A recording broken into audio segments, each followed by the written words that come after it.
It's early August, and here in North London at least, we've had a pretty good summer so far.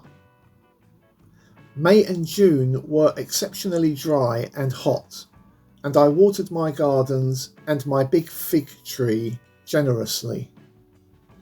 The temperature has come down a bit, and it is stable in the mid to upper 20s Celsius. For many fig varieties, this is the time when the fruits start to ripen with some regularity, and my F1 tree is in full production. In my last video, I demonstrated how to make a fig fruit picker. This is ideal for picking the figs high up in the tree. Now, my F1 tree is over 5 meters tall, and this means the figs at the very top of the tree are too high up for me to reach, even with my fig picker. So those ripe figs, I can do nothing more to reach, and so they are left for the birds. Which brings me to a useful model. If you think of your fruit tree in 4 heights. Number 1, high out of reach. Number 2, high within reach with a fruit picker. Number 3, medium, also within reach with a fruit picker. And 4, the low-hanging fruit, which are within reach by hand. So my fruit picker is ideal for the figs ripening high up in the tree that are within reach, roughly 2 to 4 meters. The low-hanging fruit, which you can see me picking here, are at a height we wish all our ripe fruit would be, which would make life so much easier. But what about those fruits ripening which are at the medium height, within reach with the fruit picker, yes, but which are just out of reach by hand? Well, now we have to add an additional consideration, that of the quality of the fruit and picking them at just the right time.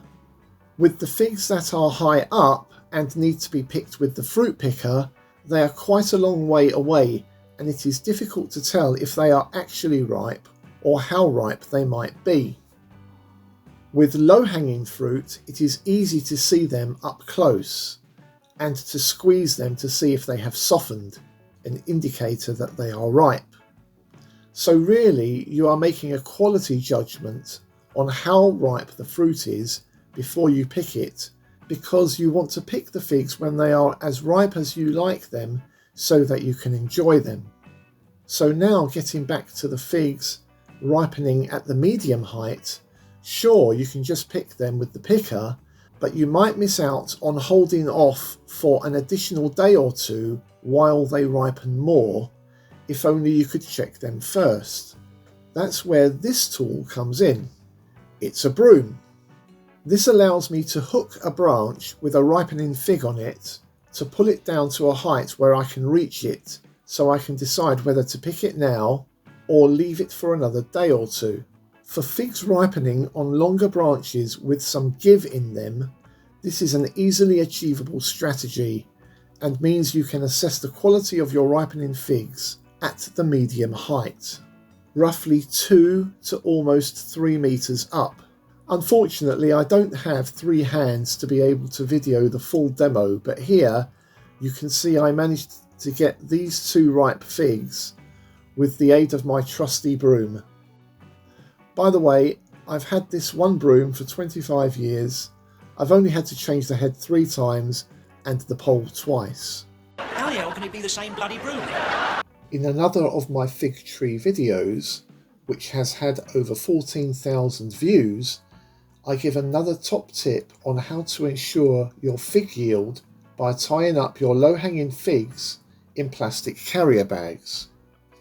And I encourage you to watch that video too, so you can understand why it is useful to do this. All of these tips together help to ensure both the quality and the quantity of produce you can get from your fig tree.